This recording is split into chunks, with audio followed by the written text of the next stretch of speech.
안녕하세요. 사연을 부탁해입니다. 오늘의 사연을 소개하겠습니다. 비탈길을 따라 한참을 올라가야 집이 나옵니다. 짐이 많아서 오늘따라 가는 길이 더 힘겹게만 느껴지네요. 그렇게 한 10분쯤을 더 올라갔을까요? 드디어 집이 보이고 엄마, 형 왔어! 동생의 목소리가 들려옵니다. 그리고 동생의 말에 숙모가 급하게 문 밖으로 나오더니 힘든데 뭐하러 왔어? 짐을 이렇게나 많이 들고. 걱정스레 묻는데 숙모의 표정은 걱정 반 기쁨 반입니다. 숙모는 저에게 항상 오지 말라고 하지만 마음속으로는 눈이 빠져라 기다리고 또 기다린다는 것을 저는 잘 알고 있습니다. 짐을 받아든 숙모의 얼굴에는 웃음이 떠나지가 않았거든요. 그리고 이제 막 대학생이 된 동생도 좋아서 어쩔 줄을 몰라 하네요. 제가 이 맛에 이 힘든 비탈길을 신나게 올라온답니다. 그렇게 웃고 있던 저를 보며 무거운데 뭘 이런 걸 사왔어. 숙모가 미안한 듯이 말을 했고, 숙모, 저번 겨울에 감기 때문에 엄청 고생했잖아요. 홍삼이랑 기관지에 좋은 것 좀 사왔어요. 제발 건강관리 좀 하세요. 제가 숙모를 나무라듯이 말을 했어요. 이 비싼 걸 뭐 한다고 사왔어. 힘들게 번 돈으로. 숙모의 눈에는 금세 입술이 맺혀버립니다. 그 모습을 바라보던 동생이 형, 내 건 없어? 맨날 엄마 것만 사오고 라고 물었어요. 그런 동생에게 너는 용돈이 제일 좋은 거 아니야? 이따가 따로 보자. 제가 장난스레 말을 꺼냈고 오, 역시 형밖에 없다 라며 동생이 그렇게 좋아할 수가 없습니다. 힘든 가정 환경이었지만 동생은 밝게 잘 자라주고 있네요. 그런 동생을 바라보니 얼마나 다행인지 모르겠습니다. 하늘에 계신 우리 삼촌이 이런 아들을 보면 참 뿌듯해 하시겠죠? 오늘은 우리 삼촌 기일입니다. 삼촌이 떠나신 게 언제인지도 까마득하기만 하네요. 잠시 제가 생각에 잠겨있던 사이 배고프지? 얼른 들어가자. 너 좋아하는 잡채랑 불고기 많이 해놨어. 숙모가 제 손을 잡아 끌었어요. 와, 숙모 잡채는 진짜 끝내주죠. 아, 배고파. 제가 얼른 신발을 벗고 집 안으로 들어갔는데 제가 언제 올 줄 알고 숙모는 이미 상을 다 봐놨네요. 밥상에는 제가 좋아하는 음식이 가득합니다. 그런 밥상을 보니 아마도 제가 오기를 눈이 빠지게 기다린 것이 분명합니다. 문득 작년 삼촌 기일에는 출장으로 인해 참석을 못했던 것이 생각나서 가슴이 아려왔어요. 제가 오기를 얼마나 눈이 빠져라 기다렸을까요? 제가 출장이라고 했음에도 불구하고 숙모는 혹시나 하고 기다리고 또 기다렸을 것이라는 생각이 드네요. 우리는 그렇게 삼촌의 제사상을 준비해서 제사를 지냈어요. 그런데 벽에 걸어둔 삼촌 사진을 보며 삼촌이 안 계시다는 것이 아직도 실감이 나지 않습니다. 우리 삼촌은 정말 성실한 경찰이었어요. 어디 하나 빠지지 않는 정말 자랑스러운 경찰이었고요. 그런 삼촌과 저는 제가 중학교 때쯤 만났어요. 저는 그때쯤 아무런 희망도 꿈도 없이 살고 있었어요. 할머니와 둘이 살고 있었는데 할머니가 벌어온 돈으로 하루하루 생계를 유지하던 중 할머니 지병이 도지면서 그나마 안 좋던 환경이 더 최악이 되었어요. 거기다 아픈 할머니가 잘 드셔야 했는데 잘 드시지를 못하셨어요. 그런 할머니를 위해 먹을 것을 좀 사야 했는데 돈이 없었고요. 그래서 고민하고 또 고민하다가 동네 마트에 있는 물건에 손을 대고 말았어요. 한 번만 하고 그만둘 생각이었는데 이게 들키지 않게 되니까 계속하게 되더라고요. 거기다가 제가 가져다 준 음식들을 할머니가 잘 드셨기에 그 모습만으로도 그렇게 기쁠 수가 없었어요. 그런데 꼬리가 길면 잡힌다고 했던가요? 저를 이상하게 생각했던 마트 직원이 저를 유심히 보게 되었고 저의 그러한 짓이 들통나고 말았어요. 그렇게 저는 겁에 잔뜩 질린 채 마트의 조그마한 사무실로 끌려가게 되었어요. 그때 마트 직원들이 쑥덕거리는 소리가 지금도 잊혀지지가 않네요. 도대체 뭐가 되려고 이러는 건지? 싹수가 노란데 뭐가 되긴 뭐가 되겠어. 평생 이런 짓이나 하고 살겠지. 다들 한마디씩 하면서 한심해하는 표정이었어요.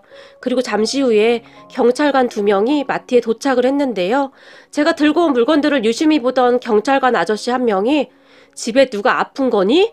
앉아있던 제 앞에 무릎까지 꿇고는 물었어요. 그 말에 제가 놀라서 그저 벌벌 떨고 있었는데요. 옆에 있던 다른 경찰관이 그걸 어떻게 하세요? 라며 물었고 여기 물건이 다 아픈 사람이 먹을 만한 음식이라 혹시나 해서 묻는 거야. 원래 이만한 나이 때는 이런 거 안 가져가거든. 이상하잖아. 경찰관이 대답을 했어요. 그럼 경찰관의 말에 수근거리던 마트 직원들이 순간 조용해졌는데요. 자, 아저씨 보고 말해봐. 이거 왜 그런 거야? 괜찮아. 아저씨 무서운 사람 아니야. 그리고 네가 똑바로 말을 해야 아저씨가 너를 도와줄 수가 있지. 경찰관이 제 눈을 바라보며 말을 했는데 그때 당시 경찰관의 눈은 분명히 웃고 있었어요. 그런 경찰관을 보며 저기 사실은 우리 할머니가 아프세요. 그런데 할머니가 음식을 잘 못 드시는데 여기 있는 이것들이라도 잘 드셔서 이거라도 드시면 빨리 나을 것 같아서요. 제가 힘겹게 말을 했는데요.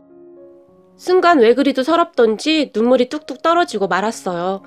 그래도 남의 물건을 이렇게 가져가는 것은 잘못된 거야. 알겠니? 경찰관이 옆에 있던 화장지로 제 눈물을 닦아주며 말을 했고 경찰관의 말에 제가 고개를 끄덕였어요. 그런데 경찰관은 거기서 끝내지 않고 마트 사장님을 찾더니 사장님, 한 번만 봐주시면 안 되겠습니까? 할머니가 아파서 급한 마음에 그런 것 같은데 부탁 좀 드릴게요. 그리고 여기 이 물건들은 제가 다 계산하겠습니다. 경찰관이 사장님에게 부탁을 했어요. 그 모습을 제가 놀란 채 바라보고 있었는데요. 그런 경찰관의 부탁에 마트 사장님도 차마 거절을 하지 못했고 경찰관 아저씨가 다 계산을 하는 것으로 마무리가 되었어요. 그렇게 경찰관 아저씨는 저를 데리고 마트에서 나왔는데요. 그냥 집에 보내지 않고는 따뜻한 국밥 한 그릇을 사줬어요. 하지만 따뜻한 고기국밥을 보는데 순간 할머니가 생각나서 차마 목구멍으로 넘어가지가 않았어요. 경찰관이 그런 제 마음을 꿰뚫어 봤던 것인지 왜 할머니 생각나서 제게 물었어요. 그 순간 저도 모르게 다시 눈물이 나오기 시작했는데요. 그냥 참 서럽더라고요. 이런 국밥 한 그릇 드시지 못하는 우리 할머니가 불쌍해서 너무 마음이 아팠어요. 그런 제 모습을 보던 경찰관은 걱정 마, 아저씨가 한 그릇 더 포장해 줄게. 식기 전에 얼른 먹자. 라고 말을 하더니 제 손에 숟가락을 쥐어줬어요. 그렇게 저는 눈물 반 콧물 반으로 국밥을 먹었는데요. 국밥이 그렇게 맛이 있을 수가 없었어요. 국밥을 먹는 내내 경찰관 아저씨는 저에게 이것저것을 물었어요. 할머니와 둘이 사는 거니? 네. 그렇게 밥을 먹으면서 많은 대화를 나누게 되었고 밥을 다 먹은 다음 경찰관 아저씨는 제가 괜찮다고 하는데도 굳이 우리 집까지 저를 데려다 주고는 우리 할머니에게 인사까지 했어요. 그리고는 할머니가 국밥을 다 드시는 것까지 보고 일어났는데요. 일어나면서 저에게 전화번호 하나를 주면서 무슨 일 있으면 앞으로 여기로 전화해. 알겠니? 라고 말을 했어요. 그런 경찰관을 보며 제가 놀란 채 멍이 서 있었는데요. 저를 보던 경찰관 아저씨가 이 녀석아, 나 경찰이야. 경찰도 못 믿는 거야? 그러니까 무슨 일 있으면 꼭 전화해. 그리고 앞으로 삼촌이라고 불러라. 알겠니? 라고 활짝 웃었어요. 그렇게 저는 전화번호를 받아들었어요. 하지만 그때 당시만 해도 삼촌과 저의 운명이 이렇게까지 연결될 줄은 정말이지 꿈에도 몰랐는데요. 삼촌은 그 뒤에도 시간이 날 때마다 우리 집에 방문을 해서는 할머니와 저를 챙겼어요. 그 덕분에 할머니는 조금씩 좋아지는 듯 했어요. 삼촌은 우리 집에 올 때마다 먹을 것을 바리바리 싸서 오곤 했어요. 제가 정말 놀란 것이 어느 날은 영양제 한 통을 내밀면서 이거 먹으면 키가 큰다고 하더라. 너도 꼬박꼬박 챙겨 먹어. 남자는 키가 커야 해. 라며 당부를 하기도 했어요. 그런 삼촌을 보며 처음에는 한두 달 하고 말겠지? 라는 생각을 하고 있었어요. 그때까지 지켜본 바로는 사람들이 처음에는 봉사활동이다 뭐다 관심을 갖다가 한두 달이 지나면 다들 시들해지거든요. 저 같은 사람에게는 그런 것조차 그저 감사할 따름이었지만 말이죠. 하지만 삼촌은 그 뒤에도 꾸준히 저를 챙겼어요. 지금 생각해보면 경찰 월급이 많지도 않다고 하던데 대단했다는 생각밖에 들지가 않네요. 그런 삼촌 덕분에 저는 삐뚤어지지 않고 잘 견뎌냈던 것 같아요. 꿈이나 희망 따위는 아예 없던 저에게 삼촌은 꿈에 대해 늘 말해줬거든요. 꿈이 있으면 어떤 시련도 이겨낼 수 있는 거야. 네 꿈을 잘 생각해봐. 삼촌이 제 머리를 쓰다듬으며 말을 했어요. 그리고 저는 그 이후 꿈에 대해 진지하게 생각을 해보게 되었어요. 그때 처음으로 희망이라는 것을 가져본 것 같아요. 삼촌이 그랬거든요. 네가 하고 싶은 일을 하려면 공부도 열심히 해야 해. 그까짓 거 별거 있겠냐? 라며 활짝 웃었거든요. 그날 이후 저는 공부에 대해 조금씩 관심을 갖고 생각을 해보기 시작했어요.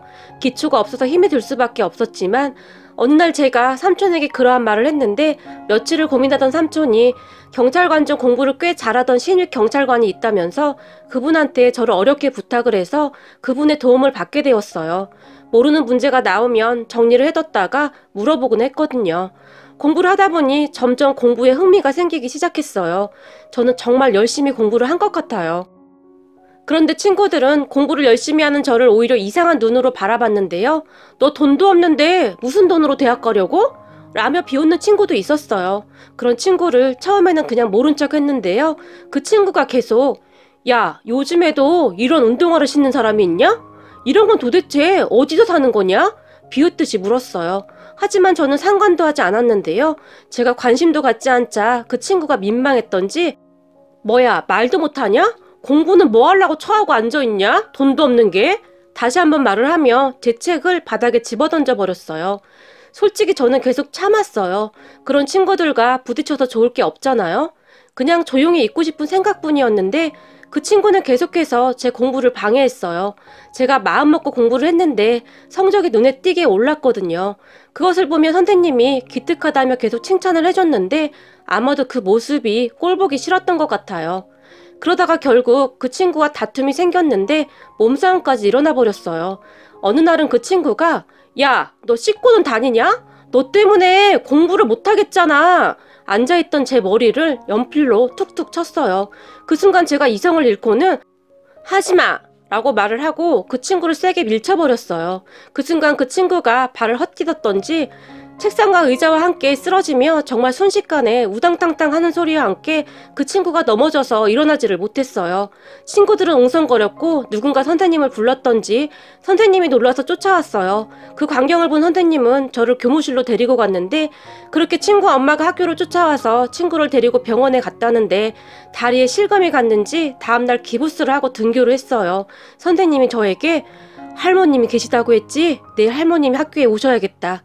유민이 부모님이 내일 학교로 오신다고 하니까 그 말에 저는 그저 억울하기만 했어요. 내내 참다가 순간 밀친 것밖에 없었는데 정말 억울하더라고요. 계속해서 눈물이 쏟아져 나왔고 그런 저를 보며 혹시 할머님 말고 오실 분이 있니? 혹시 친척이라든지 말이야. 선생님이 물었어요. 그런 선생님의 말에 문득 삼촌이 생각이 났어요. 그래서 삼촌에게 전화를 해서는 삼촌, 내일 우리 학교에 와줄 수 있어? 제가 울먹이며 물었고 왜? 무슨 일 있는 거니? 삼촌이 놀라서 물었어요.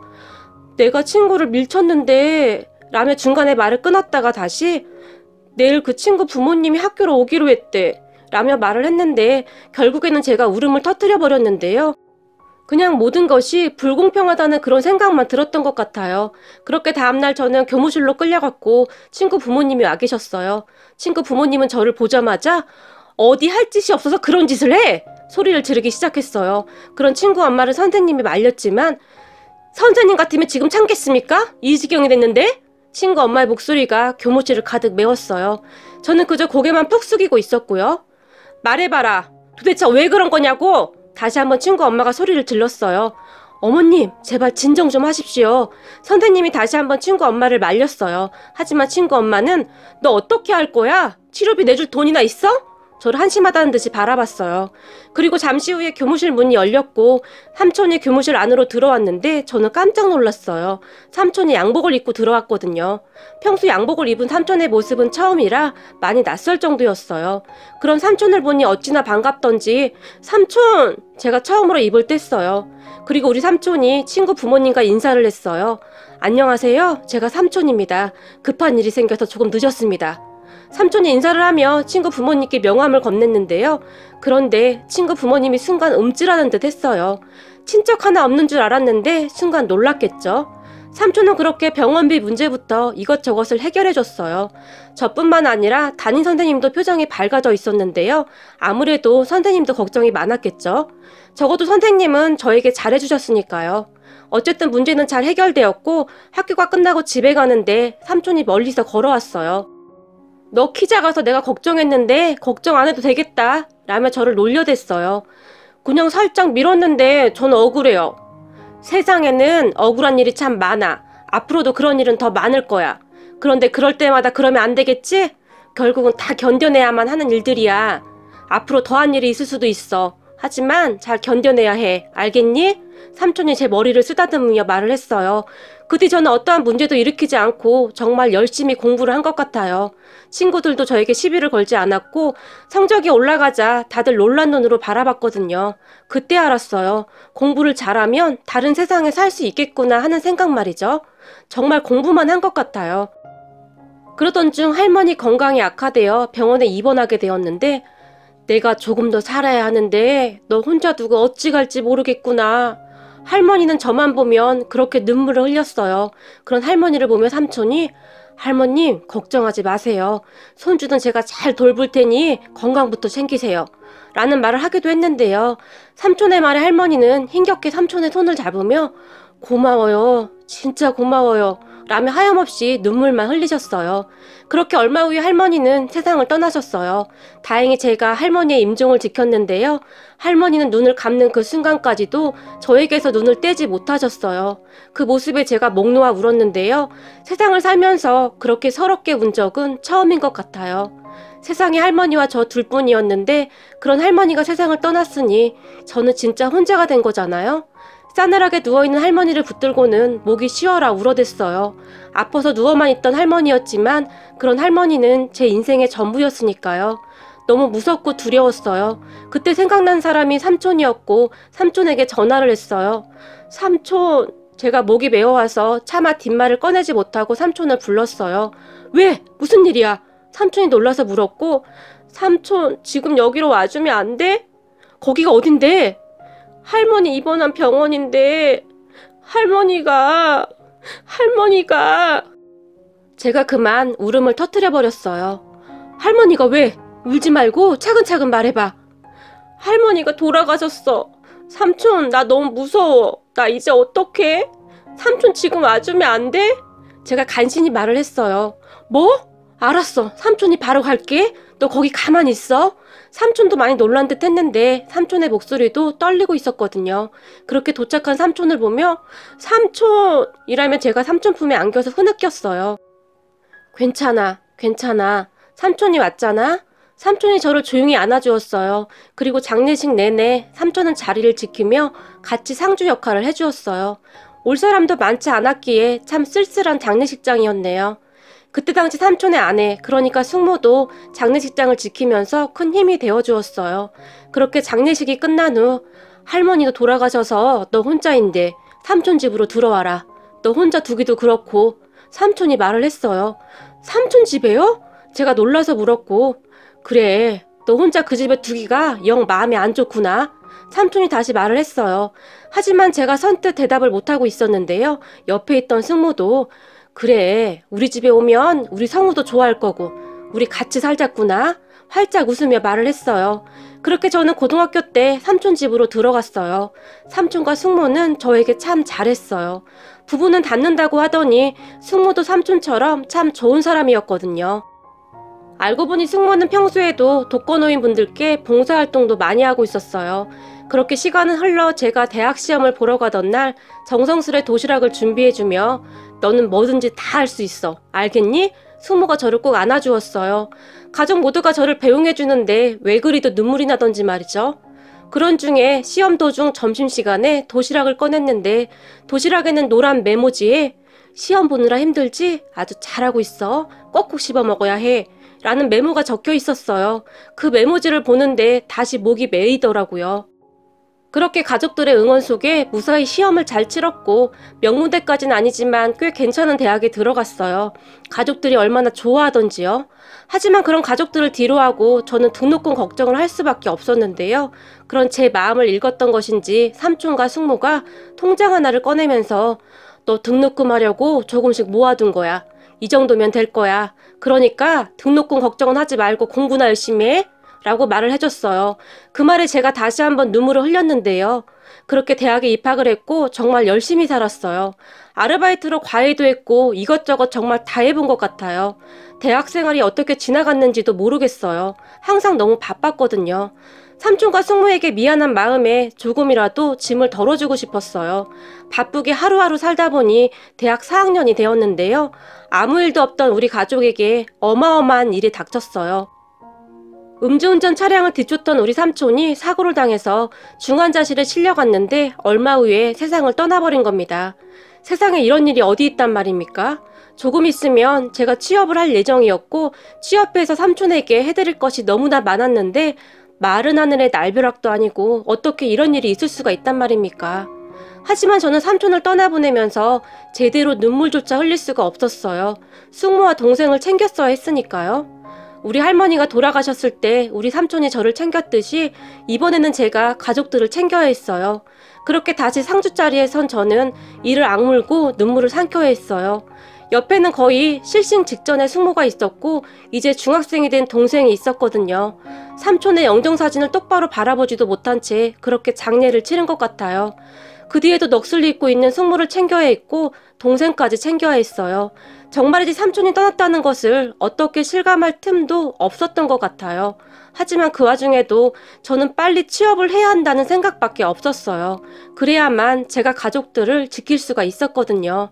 그 사이 숙모도 조금씩 기운을 차렸고 정말 열심히 취업 준비를 한 저는 다행히 꽤 괜찮은 회사에 취업을 하게 되었어요. 면접에서 몇 번이나 떨어졌지만 아쉬워할 틈도 없었고 반드시 취업을 해야 한다는 생각밖에 없었어요. 취업 후 숙모와 둘이 얼마나 기뻐했는지 모르겠네요. 네 삼촌이 있었다면 얼마나 좋아했겠니? 숙모가 눈물을 머금은 채 말을 했어요. 아무래도 삼촌이 하늘에서 돌봐주시고 있는 것 같아요. 제가 목이 맨 채 말을 했어요. 우리 셋은 그 뒤로도 쭉 같이 살았어요. 제가 회사가 끝나면 동생 공부도 봐주고 우리는 삼촌이 떠난 자리를 그렇게 채워나가고 있었어요. 그렇게 동생이 대학에 합격을 했고 지금은 제가 동생의 학비를 내주고 있어요. 숙모도 여기저기서 일을 하고 있긴 한데 몸이 약한 숙모가 항상 걱정이 되었어요. 그러다가 제가 지방으로 발령이 나서 지방에 내려와서 살고 있는데 숙모와 동생이 걱정이 되어 자주는 아니지만 틈나는 대로 찾아뵙고 있는 상황입니다. 이제나 올까 저제나 올까 눈이 빠져라 기다리고 있는 숙모와 동생의 마음을 너무나 잘 알고 있으니까요. 그렇게 벽에 걸려있는 삼촌의 사진을 보는데 가슴이 먹먹해지는 것을 억누를 수가 없습니다. 그러다가 문득 친구 부모님과 합의를 하던 그날 친구 부모님에게 병원비를 주며 죄송하다며 연신 고개를 조아리던 삼촌은 제 조카로 인해 아드님이 일이 된 것은 죄송한 일이지만 앞으로 아드님에게 세상을 바르게 사는 법을 좀 가르쳤으면 좋겠습니다. 인생을 살다 보면 돈은 있다가도 없는 것이고 없다가도 있는 거 아니겠습니까? 약자편에 서는 사람이 더 큰 사람이 아닐까 싶은데 말이죠. 우리 아이들이 사는 세상은 좀 더 좋은 세상이었으면 해서 감히 한마디 해봅니다. 친구 부모님의 눈을 똑바로 보며 말을 했었어요. 그런 삼촌의 말에 친구 아버지가 그저 놀란 채 눈을 크게 뜨고 있었고 말이죠. 그런데 얼마 후 참으로 놀라운 일이 일어났는데요. 그 친구가 저에게 와서 그땐 내가 미안했다. 공부 때문에 스트레스 받고 있었는데 네가 나보다 잘하는 게 질투가 났었어. 내가 찌질했었어. 미안해. 그리고 니네 삼촌 진짜 멋있더라 라고 사과를 했거든요. 친구의 아버지는 친구의 어머니와는 생각이 달랐던지 친구의 말에 의하면 친구 아버지에게 많이 혼이 났다고 했어요.